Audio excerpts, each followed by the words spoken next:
Hello guys and welcome to a brand new video. Today I'm here with Hell's Paradise episode number 2 reaction. Okay, the previous episode, it was the beginning of this show and a very solid first episode. It gave a very good first impression. I'm really looking forward to this. So this is like in the previous episode we got to see what the story is about. It's a story about Gabimaru, a person who at first who we thought was immortal, but he's not immortal. He's just strong and resilient, and he has killed a lot of people, so he's going to be executed. And turns out he doesn't want to die at first, which he doesn't himself is not ready to accept. But he's not ready to die because he wants to go back to his wife. And for that, Asaemon, who was supposed to be his executioner, gives him a way out where she says that the shogun has ordered to go out and go to a place, an island, where the elixir of life, I think she said, yeah, is supposed to be there, and bring it to the shogun. Whoever is going to bring it is going to get pardoned. Their life is going to get pardoned, and they'll get like an official letter which is going to save them and keep them safe. So he wants that, obviously, and that's why he got back his will to live again, and he's like, yeah, I'm going to go there and get it.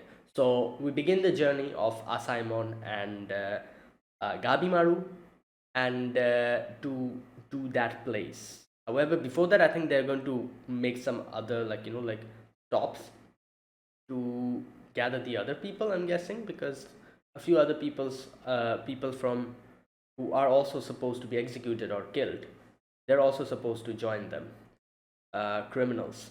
So let's see what happens in this episode. Everything was really beautiful. I'm really enjoying like in the setting, and the animation looks top notch. Let's see what this episode brings.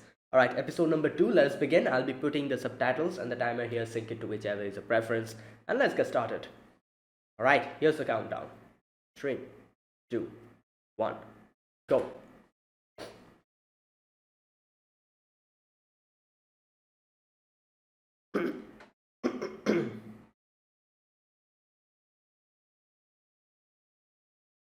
Uh, all right, let's go.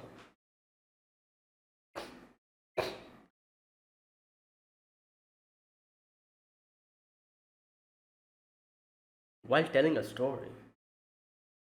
That's an interesting way to. Whoa, it's shaking. Oh, damn.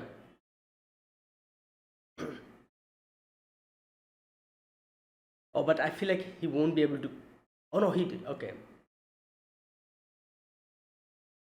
Damn. Oh! Yeah, the life is still there. Finished his tail. That's impressive.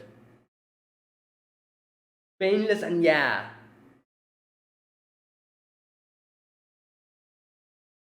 Yeah, like he's such a master that. Oh wow, that was amazing.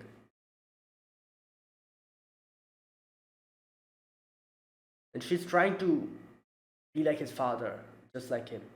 Master her craft.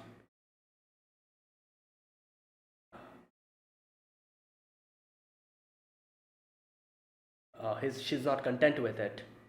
She's not content with it. Wow. Yeah, I this is back in those days, but whoa. Oh, it's like a yeah.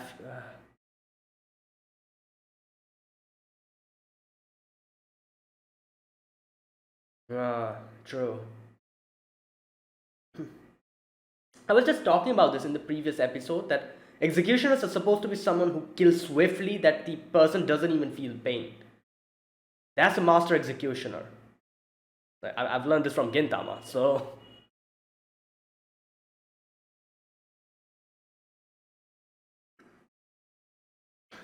Sagiri, that's his Asaemon Sagiri. Oh yeah. Oh, ah, makes it heavier and heavier.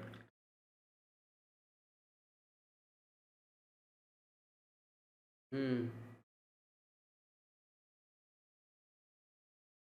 like my father.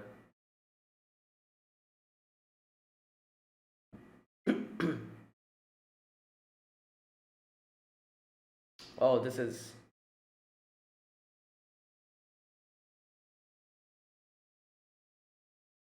life I could take without a doubt or hesitation. Okay.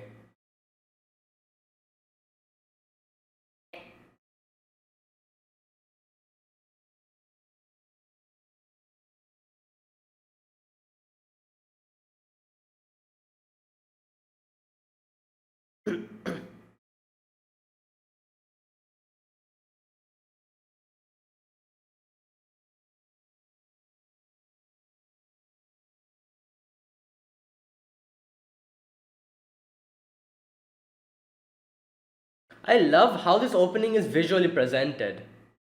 It's so amazing.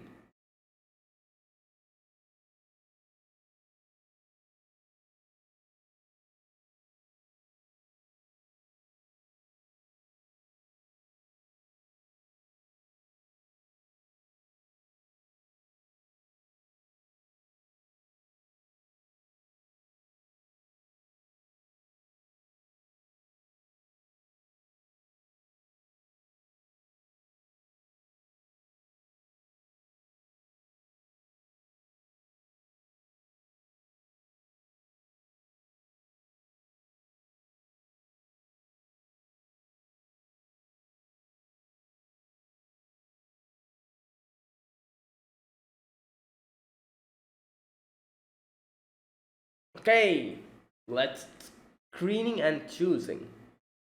Oh, another execution is happening here. Oh, are these all of them? Tokugai and Kawan Yoshi. Okay.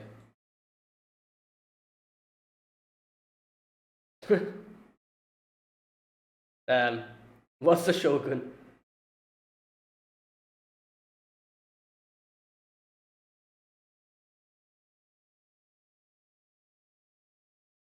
Danio Seikichi. Seikichi. Are these like people who actually Yoshukan? Are these like based on real life people?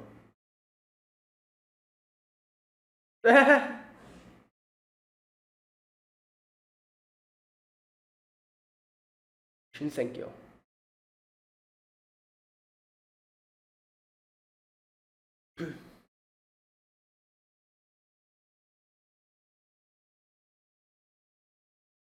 Yeah, this is like a battle royale, I would guess, kind of. Oh boy. Oh wow, that's damn.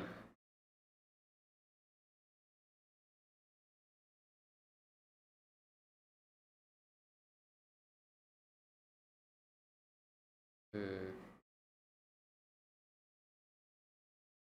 He's yawning.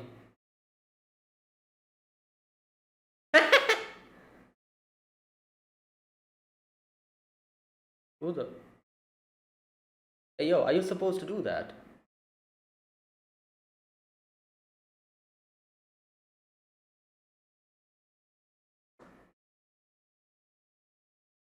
Smaller.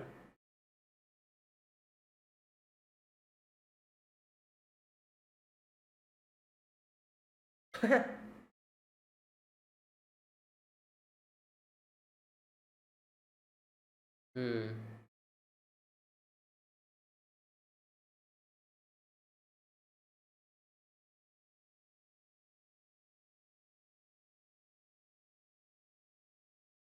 Damn.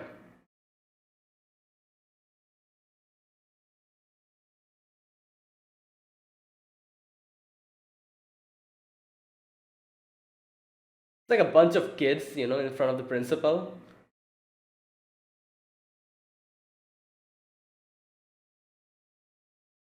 Mm. Alright, what's this?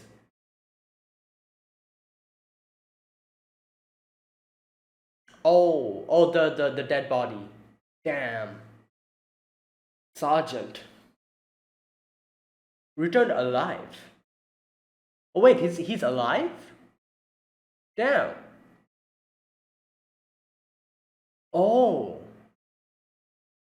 Oh my god. Uh.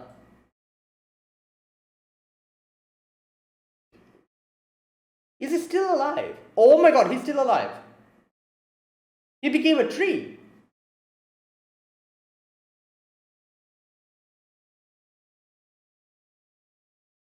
Well, what do you think? Was it going to be an amusement park?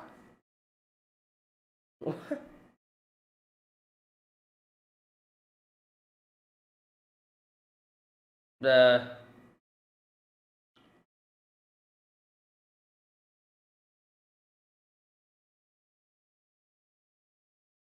Yeah, why don't you go then? Stop overacting, dude.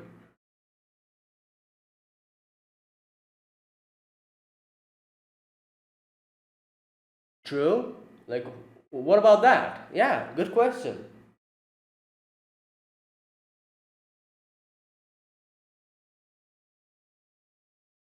Voluntary. And they're gonna kill them. If it's voluntary, but yeah, there you go. Never said that you're going to get your life, keep your life, and get out of here.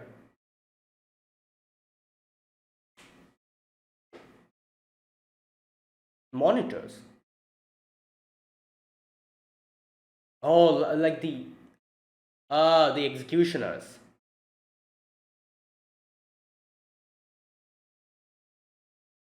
Oh, so it's going to be grouped up into teams. And Asaemon is with Gabimaru. Okay.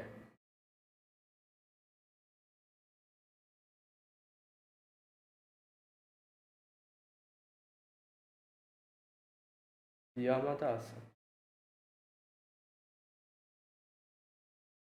Oh, are they all? Are these all part of the Yamada clan? Oh wow.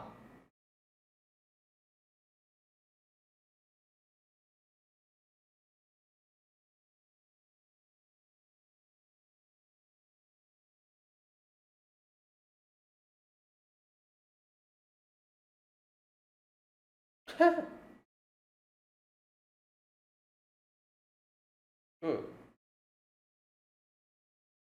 Okay. Oh wow. So what? So what? You fight against each other? Great. Yeah. Tournament dark. Oh my god. He already started. Hey yo, who does this guy remind me of? He reminds me of someone. His cars. Whoa.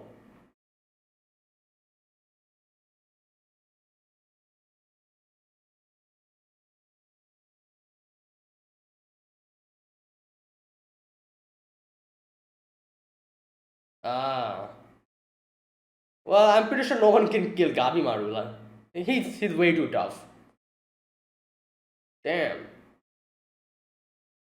Well, you guys are not don't look like main characters, so let's see.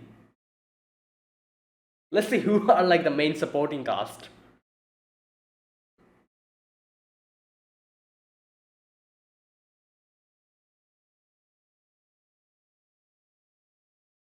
All right. So great. It's still ongoing. Damn. Uh.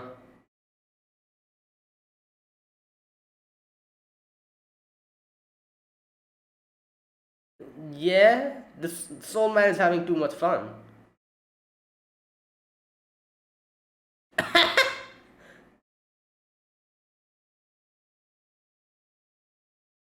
Yeah. Ah,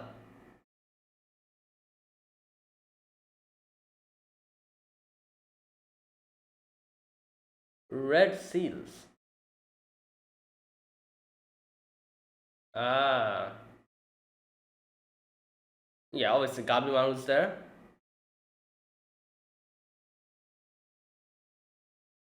There you go, a named character.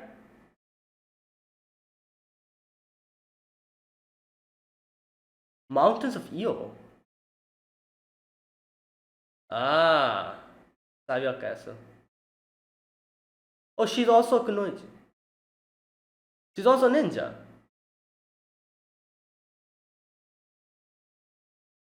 Damn! Oh, he's just sleeping. Wow. Damn, look at them.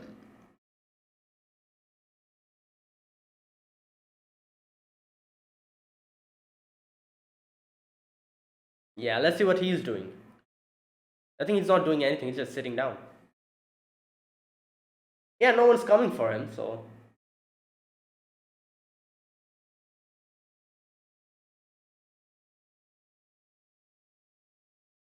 Interesting thing. Why is nobody going for Gabimaru? Yeah. True. Hmm.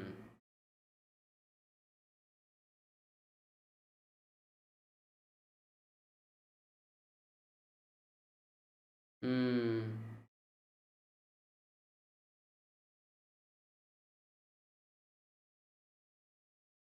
Oh boy.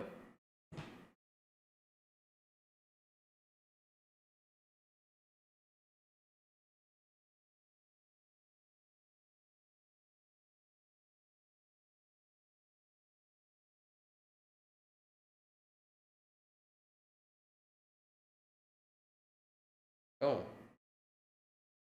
What happened? That's unhygienic. Oh, because, yeah, the family of executioners.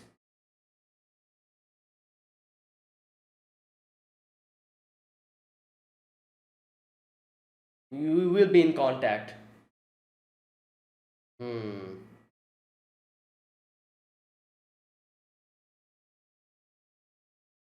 Oh boy, people are bothering her, yeah.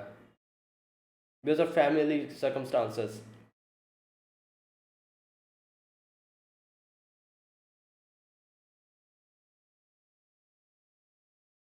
Great. Freaking kids.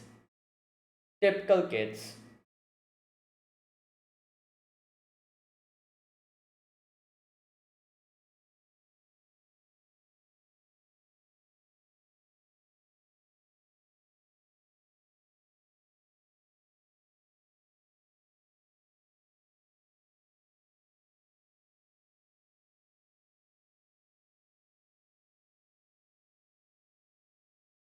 The truth is reflected in the blade.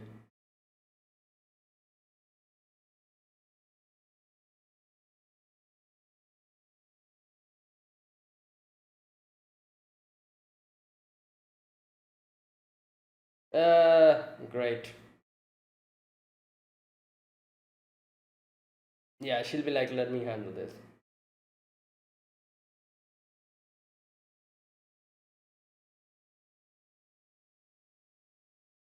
Yeah, she is an executioner.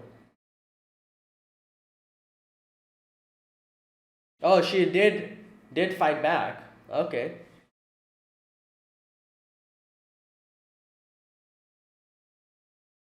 Oh, it's weighing her down, you know? Damn.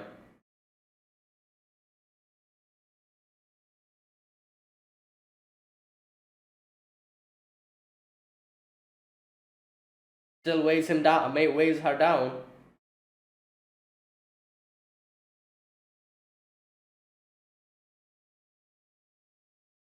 Yeah.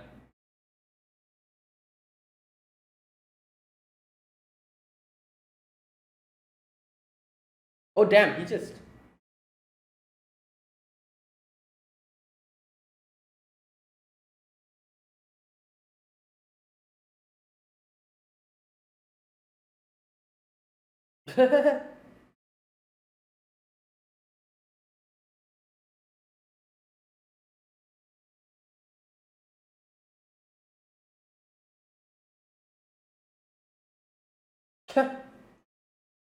Yeah.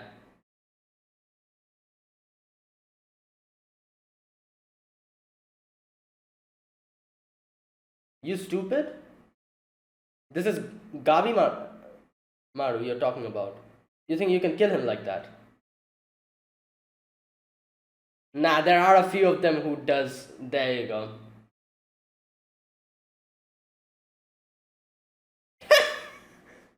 Yeah?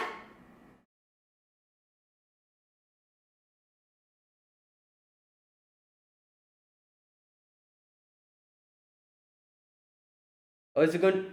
Oh, he's going to use his ninjutsu.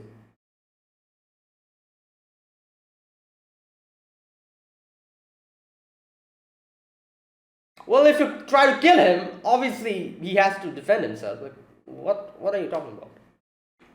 You think this is charity?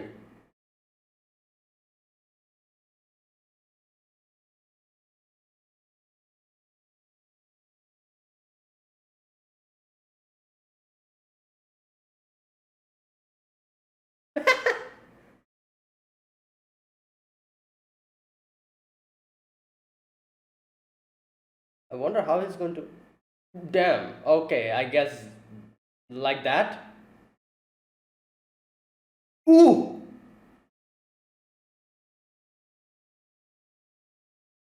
Damn.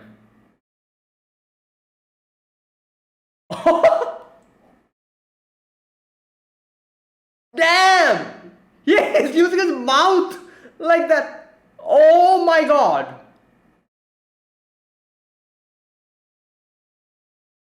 What the? He's using his hands to pierce. Okay, that's crazy. Well, you had your fun, Shogun sama. Now go back to your, you know, great.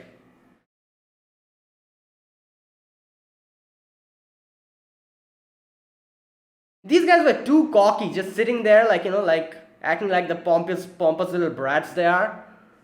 Like,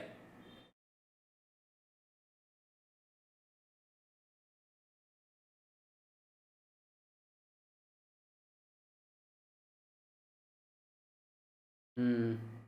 He's also burdened by them. It's not only Asaemon.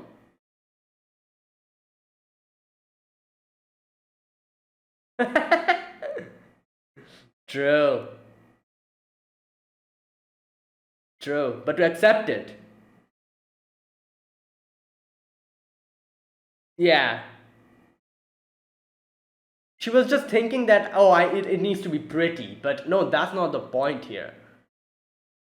True. The point is that you need to accept it.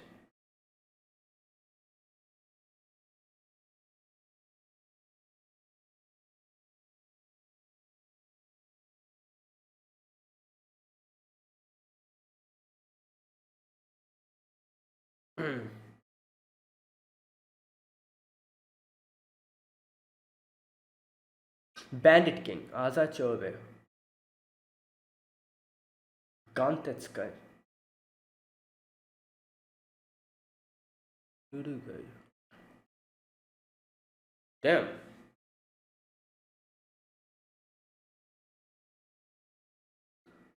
Oh, there's a quarter song.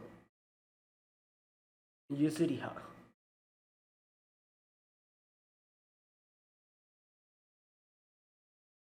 Rokurota. 10.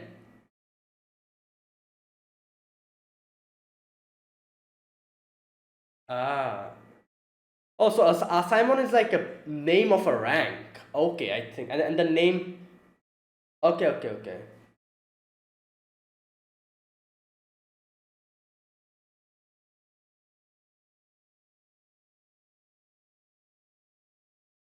Okay. Each one of them is assigned one Simon in Senkyo.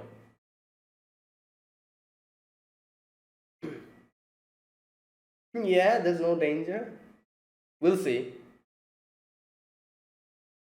Wow, this was a beautiful episode. We get to see. Wait, what's her name? Sagiri, I think that was her name.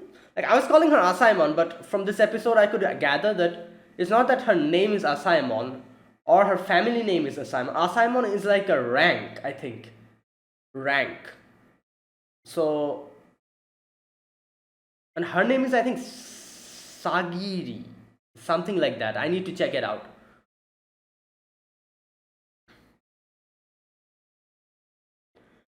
Oh.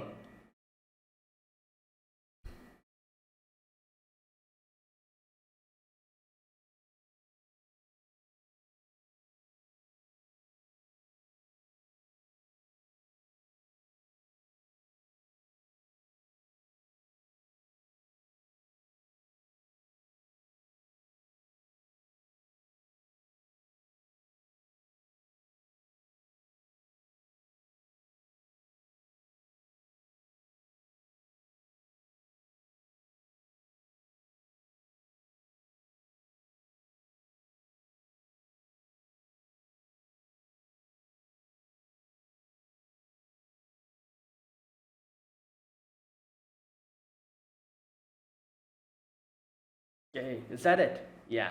Wow, that was beautiful. Okay, so the main theme of this episode was okay, I need to check her name. What's her name?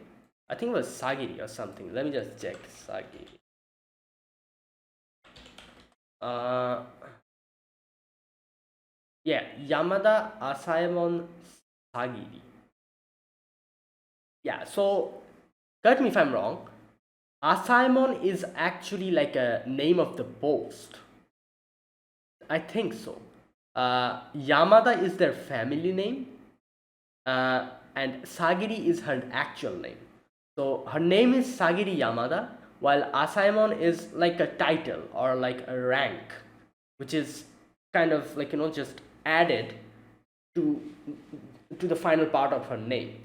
So all the characters which are accompanying the criminals, all of them are Asaemon. However, it doesn't mean that they're part of the same family or something. Asaemon is a rank. I actually thought they were when they were calling them Asaemon, I was like, wait, are they like part of the same family or something? Probably not. So Asaemon is the rank name, while their actual name is the one before that. For her, it's Yamada. Sagiri Yamada. So that's why Yamada Asaemon. So Sagiri, that's her name.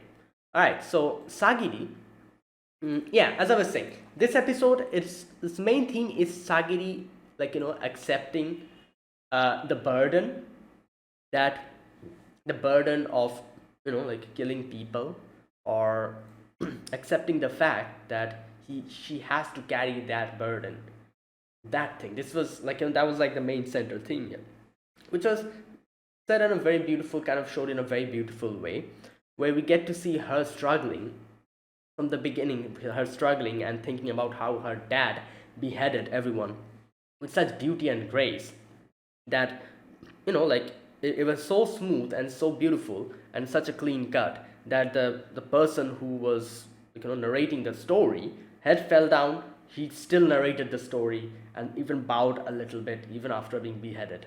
That's how smoothly and how cleanly he did his job. It's like a clean cut. That's what she wanted to do, and she wanted to do it like that. And like that's not the problem here. The problem here was that she felt that since she's not able to do it that cleanly, the grudge of the people she's beheading are being like a weight on top of her sword, kind of dragging it down and making it heavier and heavier. So that was not the problem.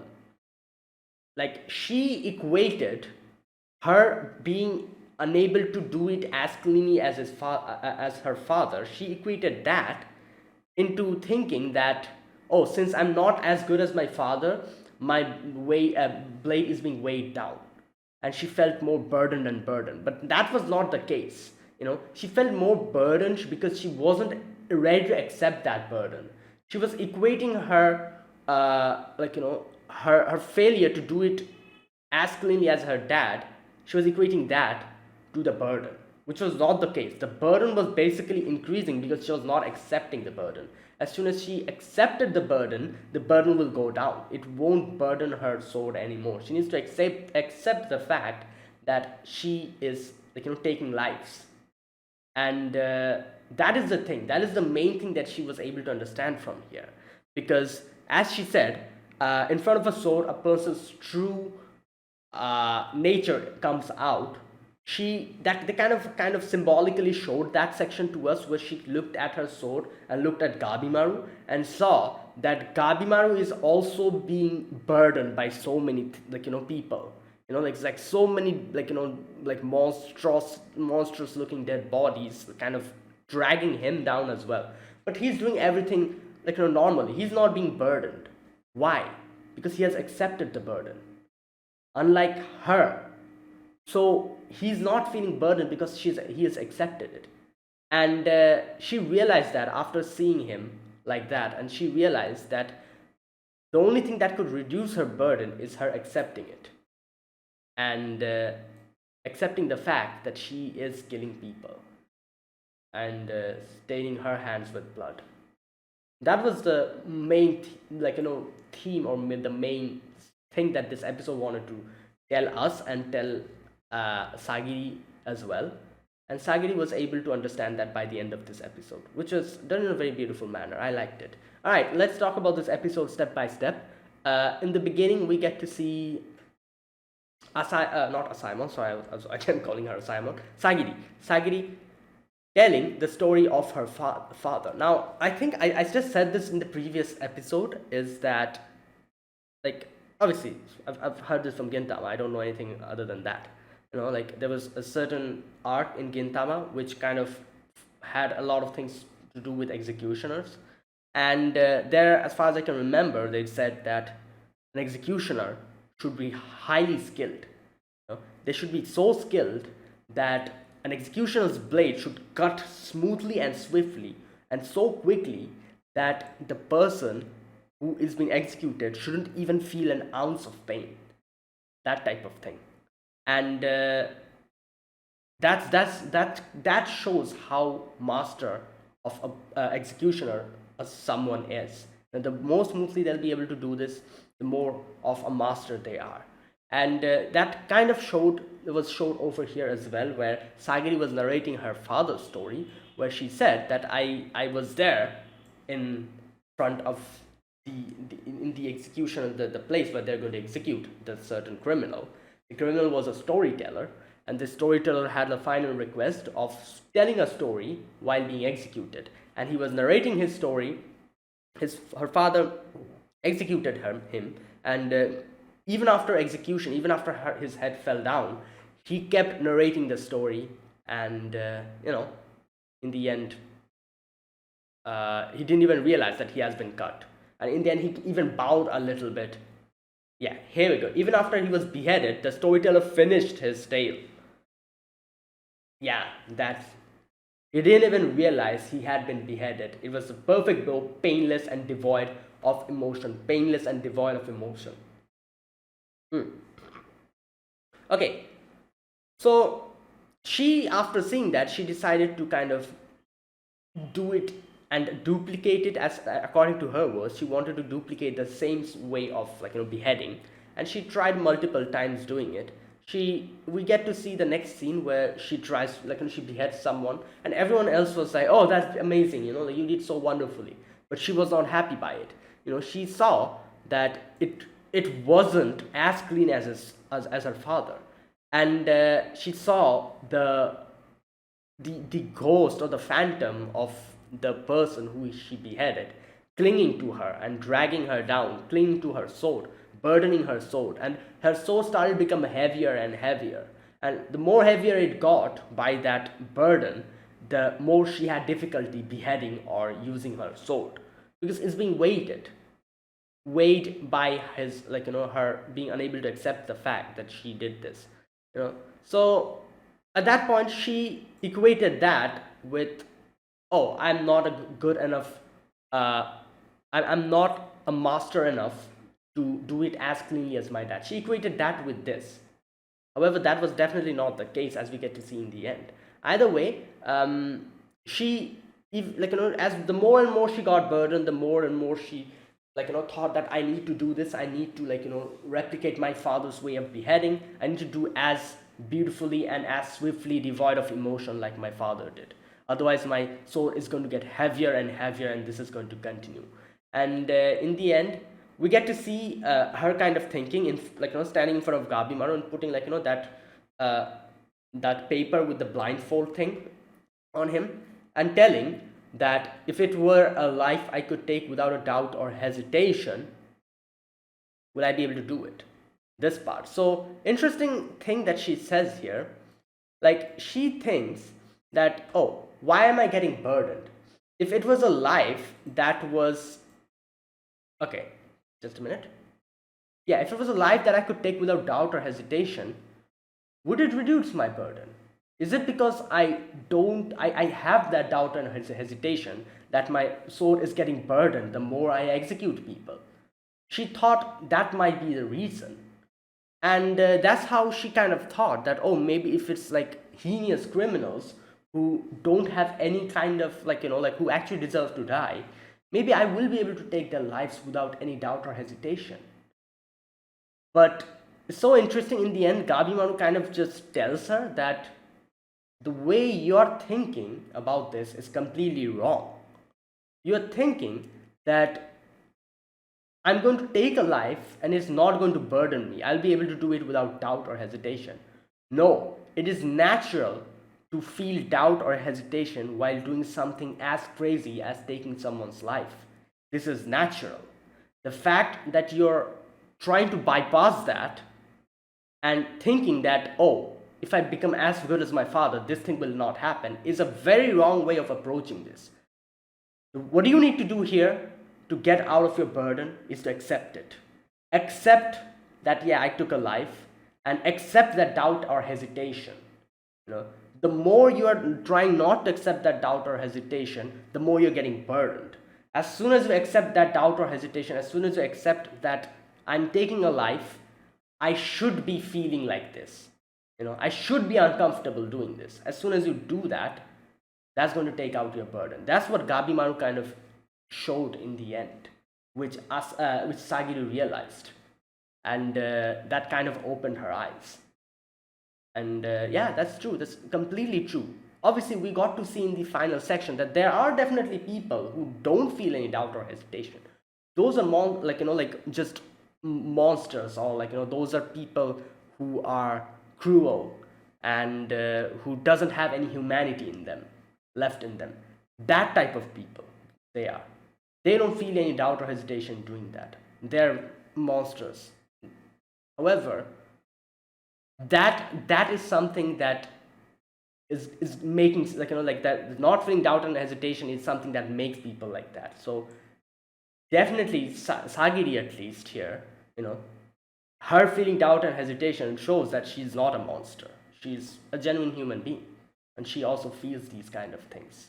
Now, yeah, obviously there are differences. Does this automatically mean that, oh, if you don't feel any doubt and hesitation taking life, you're a monster? No, I wouldn't say that.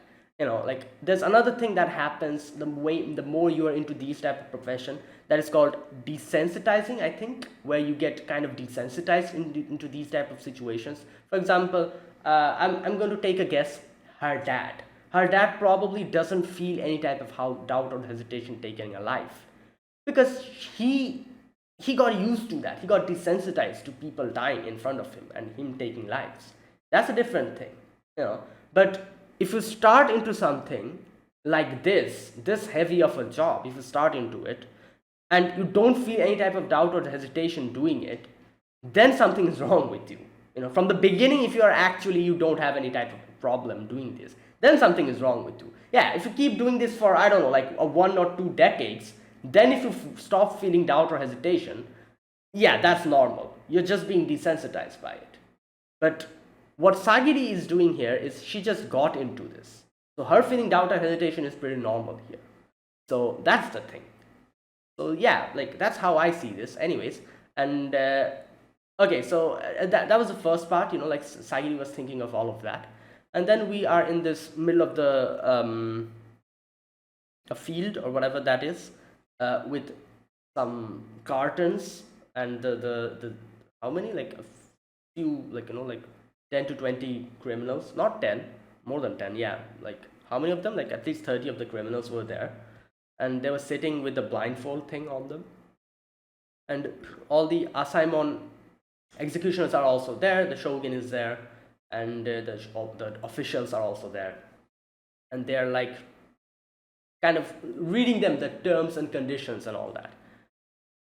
And yes, I love how the criminals. This is like one criminal. He was like oh, what's a shogun?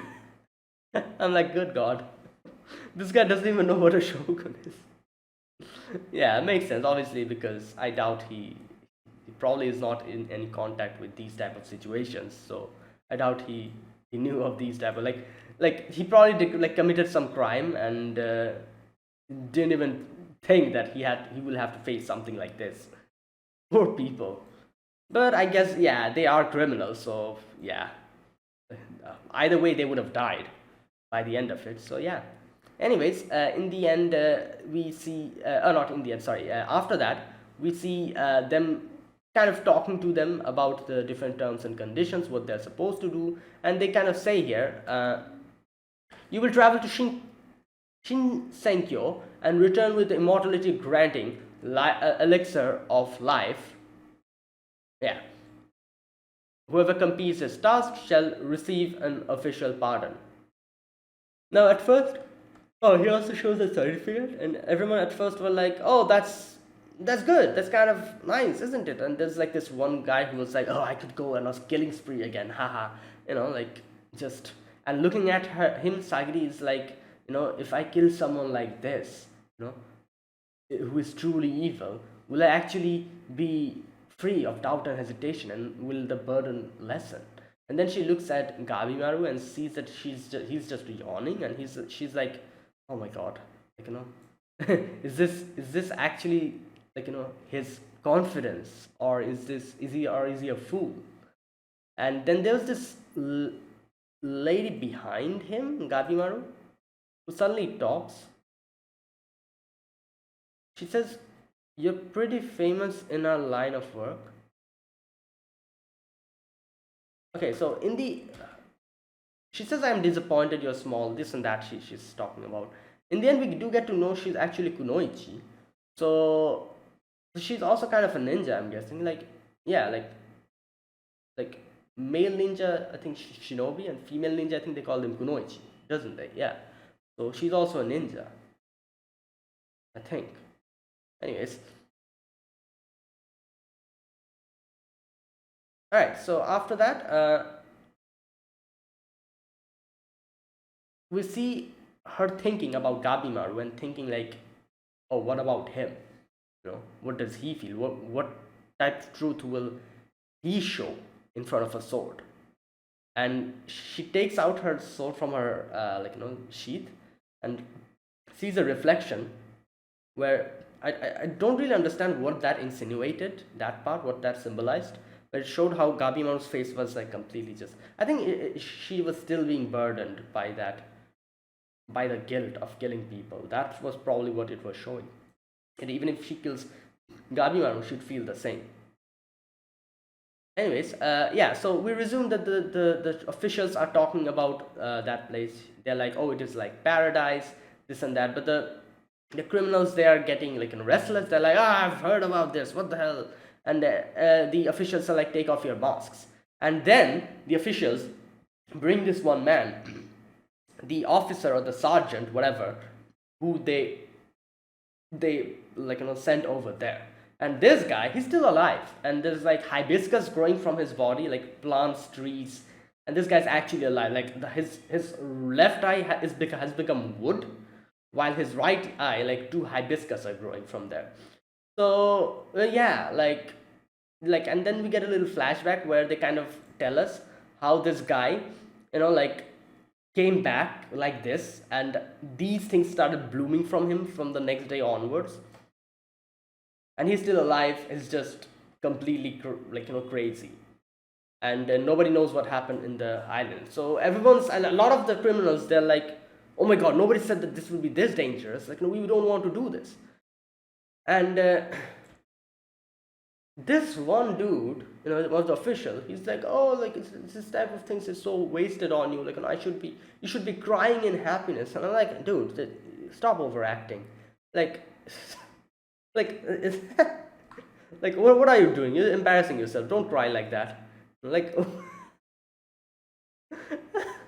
anyways, and then there's these, like, everyone starts kind of like, just screaming. They're like, oh no, we're not going to go there, like, this and that. And one of the one kid, he says that, oh, you guys don't know anything about the island. How is there a proof that the elixir actually exists? Can we come back empty handed? And the official is like, oh yeah, you can go away. Yeah. Participation is voluntary, so not necessarily you need to go here and do this. And one of the criminals, they're like, okay, sure, yeah, I'm just going to go away, like I'm not interested in this. And yeah, they kill him because obviously, like they say that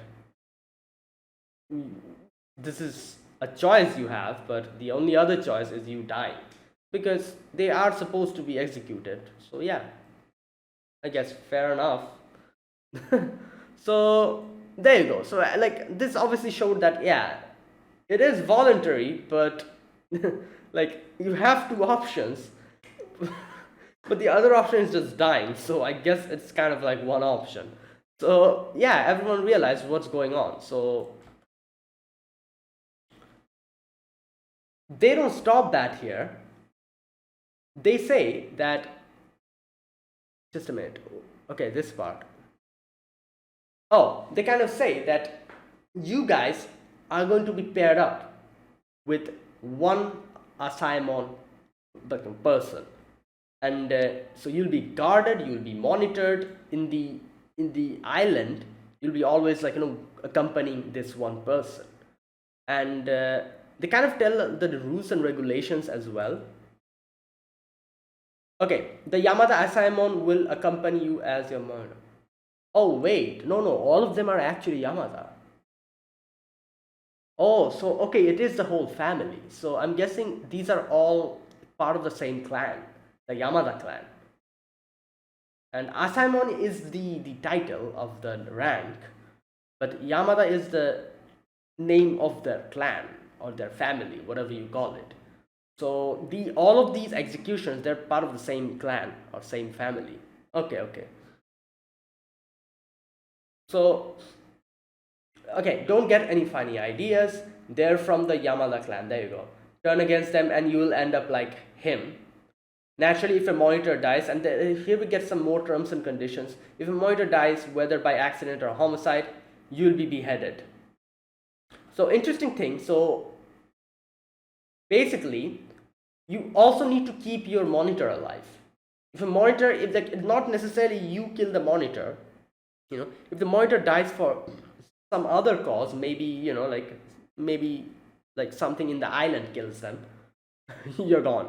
That's kind of crazy. So not only do you need to keep yourself alive, you need to keep your monitor alive as well, because if they die, yeah, in no way will you be allowed. But I guess there might be an exception in the end, where if some way or the other, if only one of them is like one group is alive, and in the end that monitor dies and the criminal is able to get their hands of the elixir of immortality, maybe then like they'll be allowed on the boat because they did get it. So unless and until that happens, if the monitor doesn't live by the end of it, you'll be dying either way. So you need to keep them safe as well. Not that I'm saying that the monitors won't be able to protect themselves. I'm sure they're like more than competent enough, but still, nobody knows what's there in the island. Okay, if a monitor isn't with you, we won't be allowed onto the return boats. Okay. All right. So after that, the shogun, he suddenly has some weird idea and he tells like his retainer about that. And he's like, oh yeah, like the shogun says that the ship's capacity is limited, so there aren't enough assignment available here. So yeah, like before we go there, you need to reduce the numbers. And everyone's like, oh, reduce the numbers, what reduce the numbers? And this guy, this bandit king or whatever he is, he's suddenly like, oh, you don't understand, like this is what he's talking about, and just jokes out one of the guys. And he looks awfully like Bakugo, first of all, and I don't know, his scars remind me of someone. I cannot exactly pinpoint who it reminds me of, but some other anime character. His scars remind me of, that particular way his scar is, that particular pattern of his scar reminds me of someone. Oh, it's that guy. I forgot his name from Naruto. You know that one guy that um the one guy who was like in the Genin exam, that guy, not the Genin exam, it obviously the Chunin exam, the guy who was like in charge, like that guy. I forgot his name. He was like bald, no, not bald, but he had this, like a lot of torture. He had to go through a lot of torture and everything. That one guy, he had like a few scars like this. It reminds me of that. Anyways, yeah, this guy reminds me of him. His scars reminds me of him.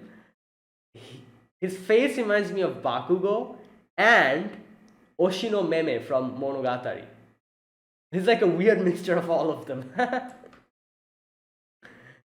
Okay. So yeah, there you go. So that's the way that that's what they're telling them to do. Just kill each other. And yeah, the retainers are like, yeah, like if you want to do it like that, if you're free to do so.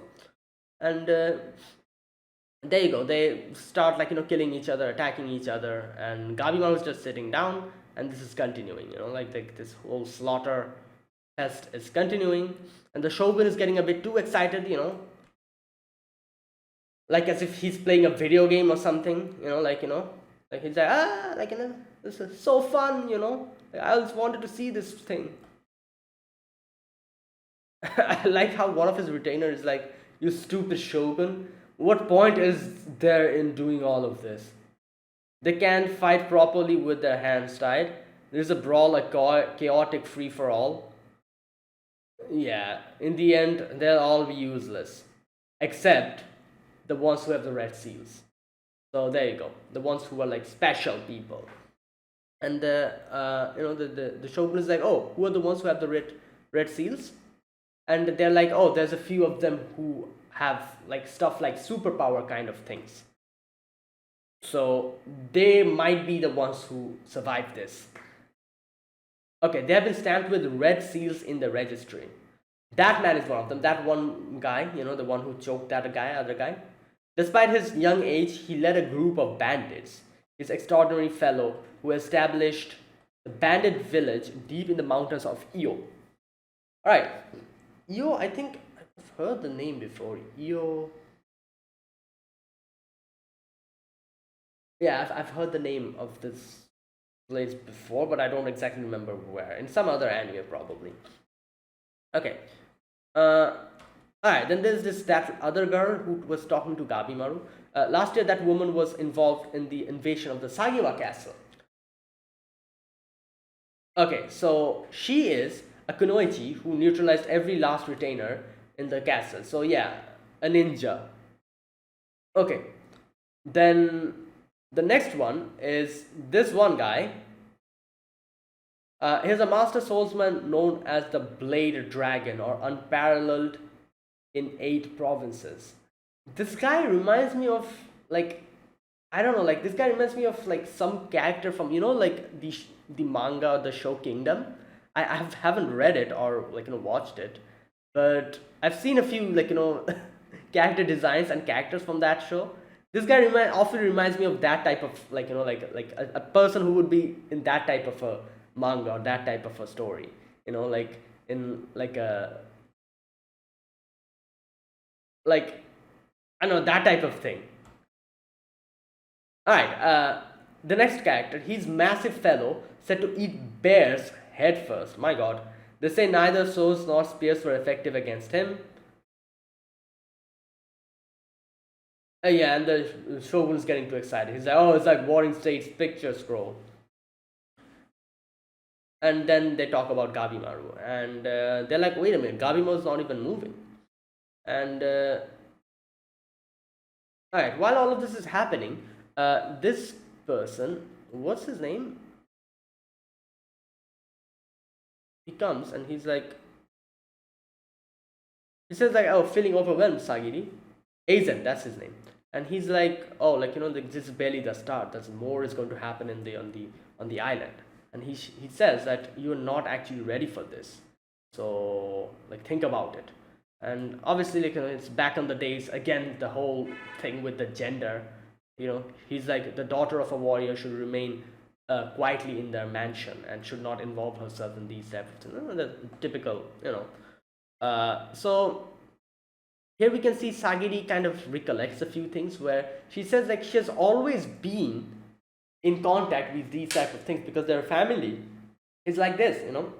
They test swords on bodies, beheads criminals, makes medicines from corpses. They're always like in contact with this. And we see like her kind of eating, and like the just beside her a few people just dragging a dead body away. Like the flies and the stench just always there. So she has always been in contact with death, even if she was supposed to spend her life in peace. And we see then like some village kids just bullying her, throwing stones at her, like just like saying that, oh, like murderer, family of murderers, this and that. Sometimes I think like why, like what's wrong with kids like this? Like, hey, yeah, they are kids, I guess, but it's just crazy how much how much ruthless they are. Like imagine throwing stones at other kids. Like what? Like yeah, that's crazy. Like good god. Anyways, and we see after that Sagiri going and like taking the sword out of the sheath and seeing that and realizing that the truth is always shown on the blade, the truth of a person. And okay, so after that, these few ruffians, they are like, oh, like you know what, that lady, she seems weak, let's take the sword from her. And they try to go and attack her. Aizen was going to go and help her out, but she's like, no, I can do this. And I'm going to see, like I'm going to take care of this with my hands. And she takes the sword and just cuts their heads off one after the other.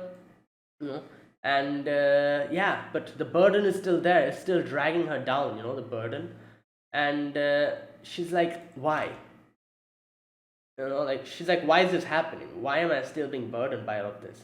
And while she's been thinking about all of this, suddenly someone says something, which is Gabimaru. He says that killing people is never okay, And she looks at Gabimaru, and Gabimaru has actually kind of went in front and talking to the shogun and the retainers. He's like, can't you come up with some other way to choose who's going? And they're like, oh, what are you doing here, kid? Like don't tell the excellency what to do, this and that. And and Gabimaru's like, you know what, I'm just giving like an opinion, why like this? There's no point in this. I'm sure there are a few people here who doesn't want to unnecessary kill. So why do we have to go through all of this? And this guy, he's like, oh, but we're not forcing you to do this. If you don't want to, you can leave.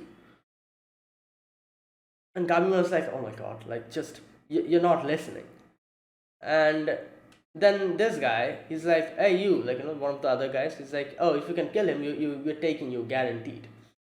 And Gabimaru's like, oh, look, no, I don't want to get involved in this. Like, you guys, you don't want to do pointless killing either, do you? And they're like, we don't care. If it means that we can go there, yeah, we'll do it. And then Gabimaru's like, and he throws the stone at him. Gabimaru just dodges. And Gabimaru tries to kind of talk to him. He's like, can we talk about this? And he's not listening. And then he's like, alright, fine, you leave me no choice. I guess I'll kill you. And then he says like, yeah, if you try to kill me, obviously I'm going to kill you. Try to. I can't afford to die either. So there you go. And he says that, but you know what? Like, God damn, I wanted to avoid this. Like, like now I'm going to be burdened with weights heavily, weighing on my mind because of your deaths. Like I'll have to kill you because you're trying to kill me, and I don't like that. Like the fact that I'm going to be burdened by your death. Like that's something that I wanted to avoid. So I just try to talk to you, but you don't listen.